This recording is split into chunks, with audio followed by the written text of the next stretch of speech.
So can you tell me just a bit about the history of the list? This is the fourth time that it's come out. Yes, it is. So it happens once every 10 years, and the first list was in 1983. This year's list is made up of people who are all British citizens, but with roots from all over the world. The stories are set in places very often very far from the UK. What does it mean to be a British novelist? I think we only realised the level of diversity after we'd finished with the 20, because we had several meetings over the course of reading, and with this group of judges, which we chose quite carefully, all sort of really quite serious readers, all very opinionated people. I think, and I hope that it's reflected in the work that we've published, that we were really focused on what is the best, what's the most memorable, what do we think is going to stand the test of time? Who do we think people would still want to be reading in 15 years' time, in 20, 30 years' time? And where they were coming from didn't necessarily inform that. There wasn't there weren't numbers that we had to fill saying we needed people from here or we needed, men or women or whatever else. It was really about the works that stayed with us.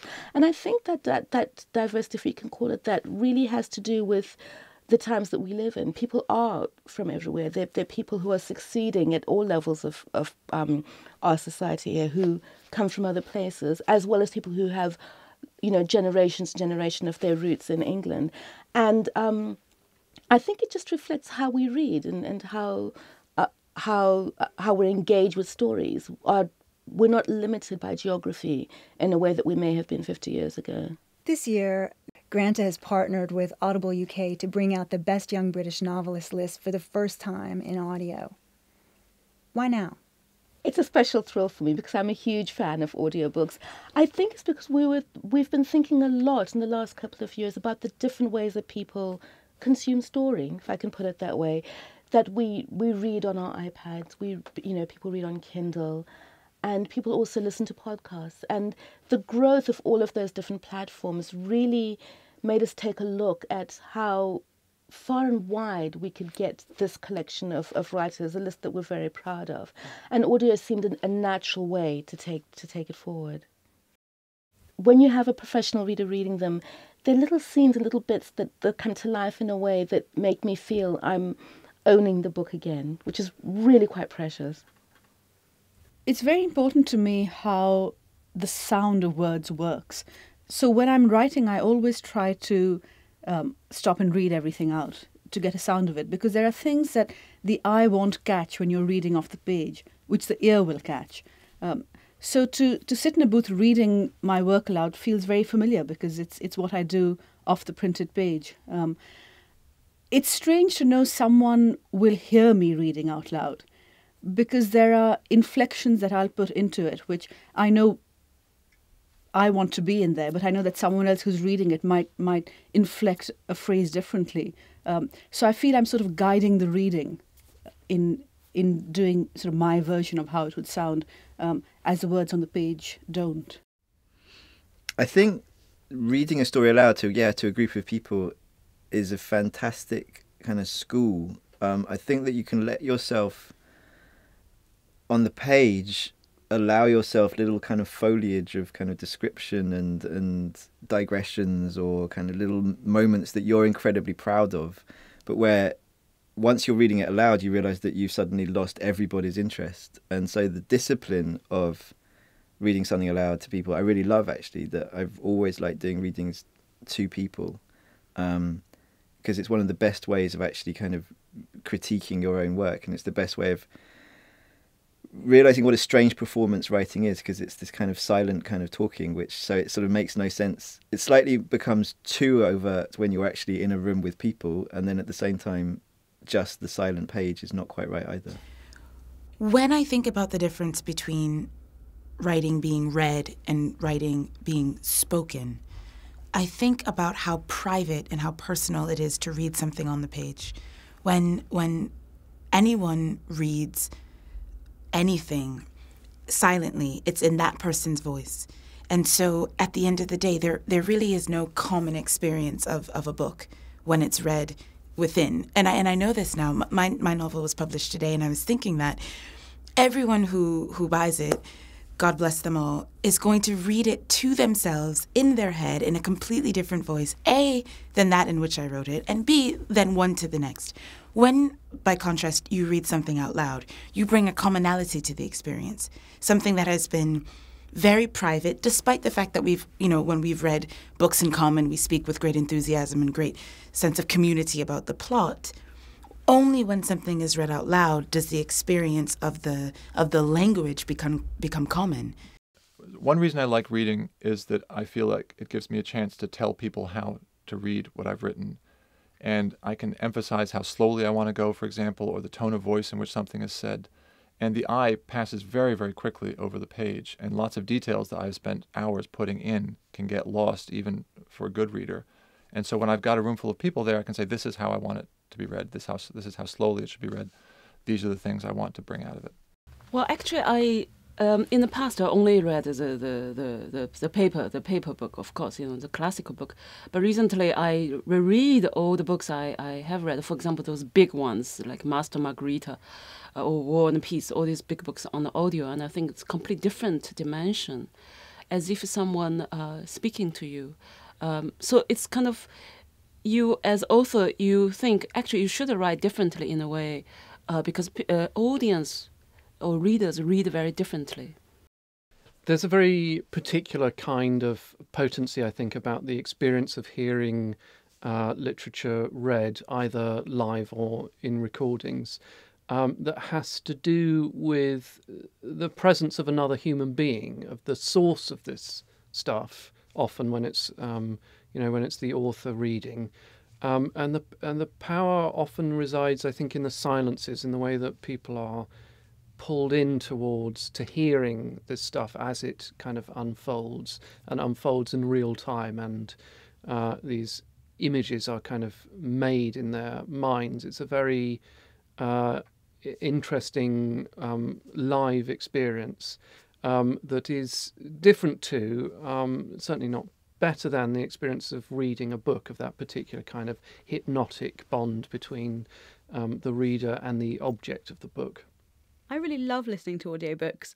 They are my favourite thing when I'm making a long car journey, or when I'm doing a lot of tidying up or doing the washing up or hanging out. I really love having them on and being surrounded by books in that way.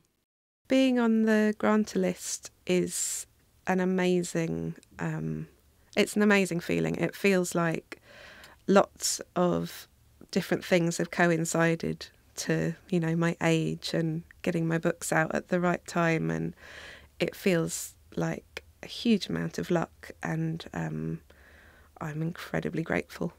When I got the call from Granta, I was in my flat in Rome, and I remember Ella, after a long pause, pregnant with twins pause, said, Taya, are you still there? I was just standing like frozen, espresso in one hand, phone in the other. And I said, no, I'm still here. I don't believe it. And so I still am I feel so blessed and fortunate and honored to join not just the writers on this list, but those on the past three and this phenomenal tradition of Grantas. I really do. So when I got the call to say I was on the Granta list, I was at home and at my desk. And, I got a call from John Freeman, who's the editor of Granta. And of course, whatever anyone might say, all the writers knew that around this time, Granta was making its decision. So, as soon as you hear John's voice, you sort of think, it can only be for this reason. He's not going to call me to say you're not on the list. And yet, until he quite gets to saying, this is why I'm calling, you don't want to jump the gun and believe it. But it was wonderful. I grew up in Karachi, and my mother used to subscribe to Granta. So it would arrive from London, every few months. And sometimes it wouldn't arrive because the mail would go astray, and that would be a terrible thing. So I grew up on the other side of the world with Granta as this kind of lodestone. My overriding emotion is just wanting to know who the other 19 are, because they haven't told us yet. So I'm really looking forward to finding that out. But also, of course, it is a huge privilege and really exciting just to be on it myself. So being on the list, it's wonderful. And there's something slightly intimidating about it. I have wanted to be on that list probably since the last time the list came out, and I was doing my master's in creative writing and I saw the magazine and I was just like, oh, that would be amazing. Imagine being on that list. Oh. So it has been, it's very special to me to be on. It's also, there's something challenging about it where you go, oh, all right, so I really have to take myself seriously then. It's like there's sort of, your outline turns out to be larger than you thought it was, and you're going to have to step up into that and, take yourself seriously. This is because, well, I'm not a comedy writer, but I suppose I tend towards it, and so taking myself seriously is a bit of a challenge for me, but I'm ready. I think one of the hard things for a young writer, for any writer, to work out is how to bridge the gap between their own sense of their lives and the books that they have read. Because most people feel that their lives are pretty uneventful, and most people feel that the books they like are full of events. So how do we translate from the one to the other? And I try in my work to come as close as I can to the uneventfulness of my own life.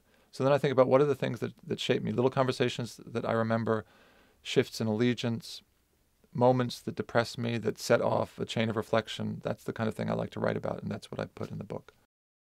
When I write, I think I definitely prefer to go to somewhere that I don't know.